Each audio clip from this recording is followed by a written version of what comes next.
Thank you very much, Konsana. As you introduced, I'm Mouhamadou Niang, so I head the private sector department of the African Development Bank, which, as most of you know, focus on non-sovereign operations. We do about $2 to $2.5 billion of investments every year. Most of it really actually senior lending. We only do 10% of that is equity investment. We are really a senior lender player, and the portfolio is relatively diversified across economic sectors. And it happened that regional integration actually is one of the 5 core operational areas of the African Development Bank. So we very much focus on promoting cross-border investment, and we've had some successes. Some of, a typical example in infrastructure is Rift Valley Railway, which has had its challenges, in particular in terms of the capacity of African entrepreneurs to actually operate these assets, as well as bringing our African entrepreneurs do not have. Outside of infrastructure, we all know the experience of companies like Dangote, who's now expanding its operations outside of Nigeria into Senegal, Tanzania, Kenya, and the rest of them. BBC out of South Africa is also making inroads in the cement sector outside of South Africa. So there are some experiences that are there and that have been more or less successful, but as Al-Sabet said, it remains a challenge to really identify the African champions that have the deep pockets and that can contribute to funding these regional infrastructure transactions. Now, we can sit here and talk about it for a long time.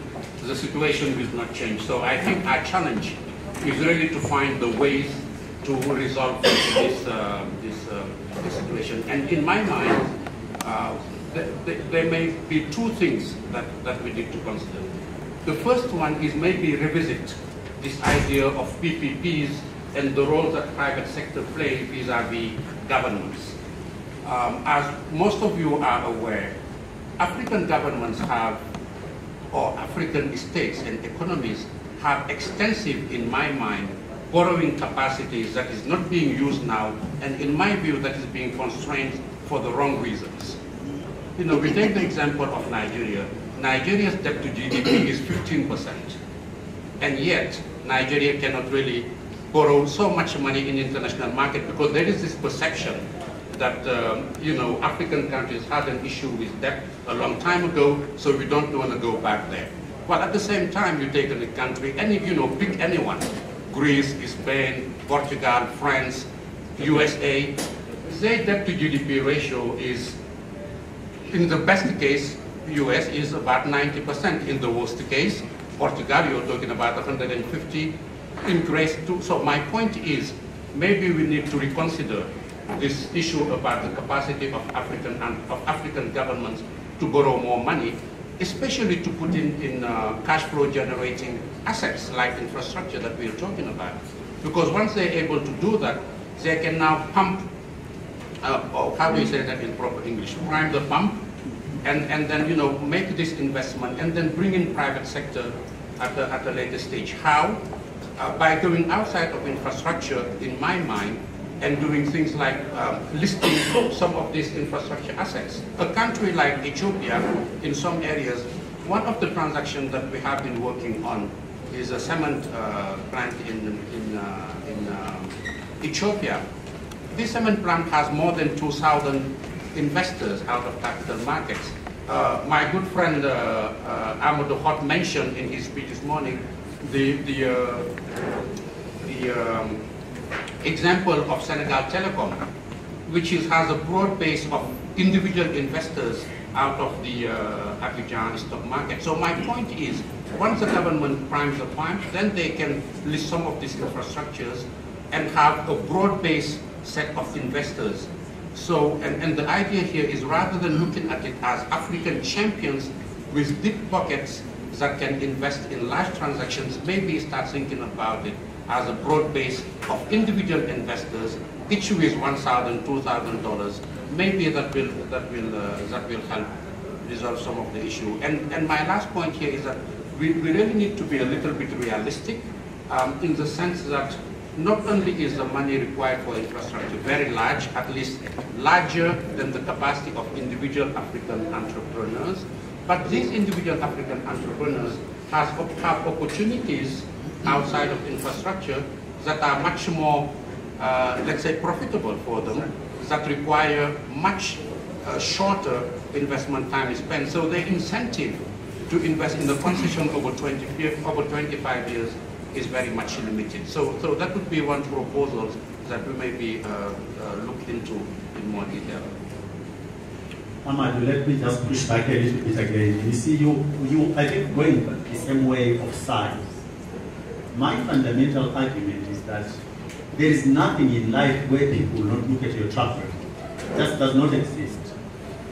Everybody who assesses your credibility will look at where you're coming from in order to come to a conclusion as to what you're capable of doing.